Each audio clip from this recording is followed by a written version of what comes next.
प्रिय विद्यार्थियों, good morning. आज हम हिंदी की पाठ्य पुस्तक लाख की चूड़ियाँ कार्यपत्रक 4 को कर रहे हैं, अर्थात जो वर्कशीट नंबर 4 है आज हम उसको कर रहे हैं। इससे पहले हम इस पाठ की 3 वर्कशीट को कर चुके हैं। प्यारे बच्चों, आप यहाँ पर अपना नाम लिखेंगे, विद्यार्थी का नाम, और यहाँ पर आप अपने कक्षा अध्यापक या अपने विषय अध्यापक का नाम लिखेंगे। बच्चों, और इस पाठ के लेखक कामता नाथ जी हैं। बच्चों, जब बहुत दिनों के बाद लेखक गांव आया, तब बदलू और लेखक के बीच में जो बातचीत हुई उसी को हम इस कार्यपत्रक में पढ़ेंगे और नीचे जो प्रश्न दिए गए हैं उनका उत्तर लिखने का प्रयास करेंगे। अर्थात इस गद्यांश में हम लेखक जब बहुत दिनों के बाद गांव में जाता है बदलू काका से मिलने के लिए और उनके बीच में जो बातचीत होती है, आज हम उसी बातचीत को पढ़ेंगे। नमस्ते बदलू काका। मैंने कहा नमस्ते भैया। अर्थात जाति नमस्ते करता है लेखक। उसने मेरी नमस्ते का उत्तर दिया और उठकर खाट पर बैठ गया। अर्थात लेटा हुआ था बदलू काका, परंतु उसने मुझे पहचाना नहीं। भाई, बहुत दिनों बाद गया था तो लेखक को पहचान नहीं पाया। कौन? बदलू काका। और देर तक मेरी ओर निहारता रहा। निहारने का मतलब देखता रहा। मैं हूँ जनार्दन, लेखक कहता है। काका आपके पास से गोलियां बनवा कर ले जाता है। गोलियां अर्थात लाख की गोलियां बना करके ले जाता था वो। मैंने अपना परिचय दिया। बदलू फिर भी चुप रहा, मानो वह अपने स्मृति पटल पर अतीत के चित्र अर्थात पुरानी यादों को याद कर रहा था। ऐसा लग रहा था, अतीत के चित्र। तब वह एकदम बोल पड़ा, आओ आओ लला बैठो। अर्थात उसे याद आ गया था, ये तो वही लला है जो बचपन में मेरे पास आता था। बहुत दिन बाद गांव आए हो? हाँ। अब लेखक कहता है, इधर आना नहीं हो सका। मैंने चारपाई पर बैठते हुए उत्तर दिया। कुछ देर शांति रही। मैंने अपनी दृष्टि दौड़ाई तो मुझे उसकी मचियाँ ही नजर आई, न ही भट्टी। कह रहा कि न तो मुझे मचियाँ नजर आई और न भट्टी नजर आई। लेखक पूछता है, आजकल काम नहीं करते काका? मैंने पूछा। अब उत्तर क्या मिला? नहीं लला, काम तो कई सालों से बंद है। मेरी बनाई हुई चूड़ियाँ कोई पूछे तब तो। गांव में तो सब जगह कांच का प्रचार हो गया है। और वह कुछ देर चुप रहा, फिर बोला, मशीनी युग है न लला। अर्थात सारा काम आजकल मशीनों से होने लग गया है। आजकल सब काम मशीन से होता है, खेत भी मशीन से जोते जाते हैं। और फिर जो सुंदरता कांच की चूड़ियों में होती है वो लाख में कहाँ संभव है। लेकिन कांच बड़ा खतरनाक होता है, बड़ा जल्दी टूट जाता है। मैंने कहा, नाजुक तो फिर होता ही है लला। कहते कहते खांसी आ गई। अर्थात बदलू काका को ये सब बातें कह रहा था तो खांसी आ गई और वो देर तक खांसता रहा। मुझे लगा उसे दमा है। अर्थात ये बात लेखक सोचता है कि शायद काका को दमा है, परंतु अवस्था के साथ साथ उसका शरीर क्या है, ढल चुका था। उसके हाथों पर और माथे पर नसें उभर आई थी। नसें उभर आना का मतलब था नसें दिखाई दे रही थी, शरीर कमजोर हो गया था। जाने कैसे उसने मेरी शंका भाप ली। अर्थात वो उसके मन की बात को भाप लेना होता है, जान लेना। बोला, दमा नहीं है मुझे। कह रहा कि मुझे दमा नहीं है, मुझे फसली खांसी है जो समय के अनुसार अक्सर हो जाती है और 2-3 महीने से आ रही है। और कह रहा कि 10-15 दिन में ठीक हो जाएगी। मैं चुप रहा। अर्थात लेखक चुप रहा। मुझे लगा उसके अंदर कोई बड़ी व्यथा छिपी है। व्यथा का अर्थ होता है दुख, कोई दुख छिपा हुआ है। मैं देर तक सोचता रहा। लेखक यहाँ पे सोचता रहता है कि इस मशीनी युग ने कितने लोगों के हाथ काट दिए हैं। फिर कुछ देर शांति रही जो मुझे अच्छी नहीं लगी। आम की फसल कैसी है? भाई, दोनों चुपचाप बैठे रहे। काका कुछ देर बाद बोलते हैं। मैंने बात का विषय बदलते हुए पूछा। अच्छी है लला, बहुत अच्छी है। अब ये बदलू काका कह रहा कि आम की फसल तो अच्छी है। उसने लहक कर होता है खुश होकर के या प्रसन्न होकर के। लहक कर का मतलब होता है खुश होकर के या फिर प्रसन्न हो करके उत्तर दिया।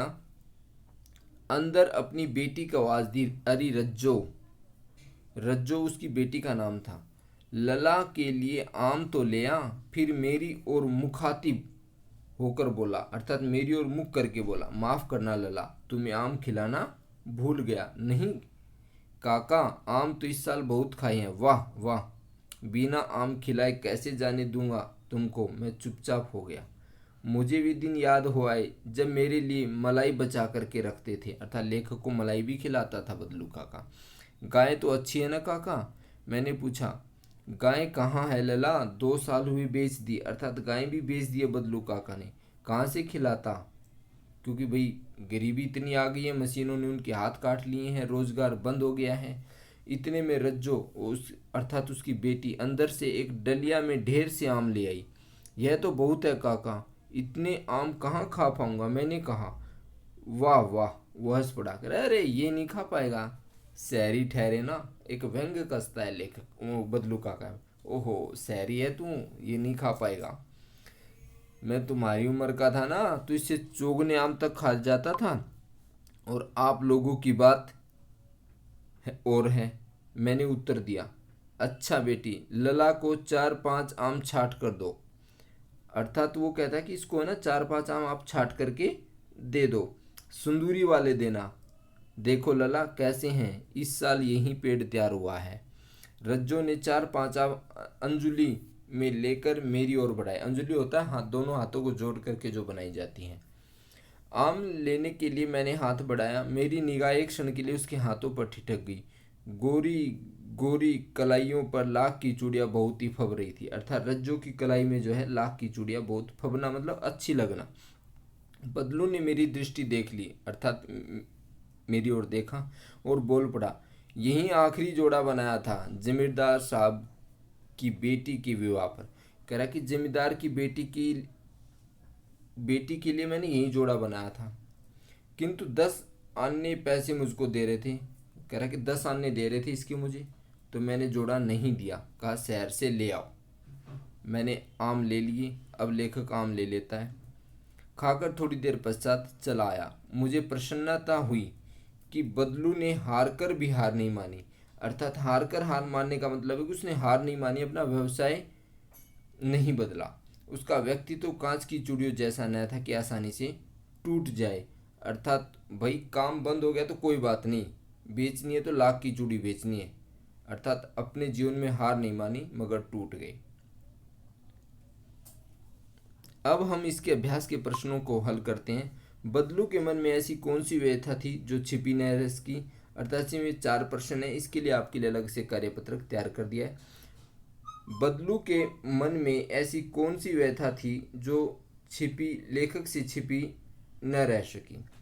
बदलू लाख की चूड़ियाँ बेचा करता था, किंतु जैसे जैसे कांच की चूड़ियों का प्रचलन बढ़ता गया, बदलू लाख की चूड़ियों का व्यवसाय ठप होने लगा। जो बदलू के मन में व्यथा थी कि मशीनी युग के प्रभाव स्वरूप उस जैसे अनेक कारीगरों को बेरोजगारी का शिकार होना पड़ा है। अब लोग कारीगरी की कद्र न करके दिखावटी चमक पर अधिक ध्यान देते हैं, और यही व्यथा लेखक से छिपी न रह सकी। मशीनी युग से बदलू के जीवन में क्या क्या बदलाव आए, तो प्यारे बच्चों, मशीनी युग से बदलू का जो व्यवसाय था वो ठप हो गया, वह बेरोजगार हो गया। काम न मिलने या न करने के कारण उसका शरीर भी ढल गया था, उसके हाथों माथे पर नसें उभर आई थी और अब वह बीमार रहने लग गया था। मशीनों के आने से हमारे जीवन में क्या क्या बदलाव आए, मशीनों से होने वाली 2 हानियाँ और 2 लाभ बताइए। मशीनों से हमारे जीवन में काफ़ी बदलाव आए हैं। मशीन युग में जहाँ कार्य जल्दी सुंदर और अच्छा बनता है, वहीं कुछ मजदूर कारीगर बेरोजगार हो गए हैं। लाभ, काम आसानी और जल्दी से हो जाता है, जीवन काफ़ी सरल हो गया है। हानि, बेरोजगारी बढ़ती है, और जब मशीनें चलती हैं तो पर्यावरण प्रदूषण होता है और उससे बीमारियां भी बढ़ती हैं। तो लाभ और हानि दोनों बता दिए गए हैं। बदलू ने हार कर भी हार नहीं मानी, यह लेखक को कैसे पता लगा। बदलू ने हार कर भी हार नहीं मानी, यह बात लेखक को तब पता लगी जब बदलू ने कहा कि वह आज भी लाख की चूड़ियों को महत्व देते हैं। बेशक मैंने आज लाख की चूड़ियों का काम करना बंद कर दिया है, लेकिन मैंने कांच की चूड़ी बेचने का काम भी शुरू नहीं किया है। तो इसी बात से पता लगता है कि बदलू ने हार करके भी हार नहीं मानी है। प्रिय विद्यार्थियों, आज